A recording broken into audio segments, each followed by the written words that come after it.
ایک شخص اپنے بوڑھے باپ سے بڑا تنگ تھا۔ ایک دن اسے کمر پر لا کر اپنے گھر سے باہر نکالا اور چلتے چلتے دونوں دریا کے کنارے پہنچ گئے۔ وہ شخص دریا میں اترا اور گہرے پانی میں جانے لگا تو بوڑھے باپ نے بیٹے سے پوچھا، بیٹے یہ پانی میں کیا کر رہے ہو؟ تو بیٹے نے باپ سے بولا، میں روز روز تیرے بڑبڑ سے تنگ آ کر تجھے اس دریا میں پھینکنے جا رہا ہوں اور سوچتا ہوں کہ تجھے زیادہ گہرے پانی میں پھینکوں تاکہ تو جلدی ڈوب جائے۔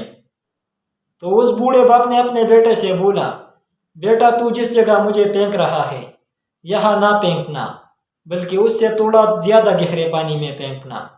تو بیٹے نے بولا، یہاں پر کیوں نہ پھینکوں؟ اس بوڑھے شخص نے اپنے بیٹے کو کہا، یہاں پر میں نے اپنے باپ کو پھینکا تھا۔ یہ سن کر بیٹے نے اپنے باپ کو گھر واپس لے آیا اور سوچنے لگا کہ جب میں بوڑھا ہو جاؤں تو میرا منزل بھی اس سے گہرا پانی ہوگا جس جگہ میں اپنے باپ کو پھینک رہا تھا۔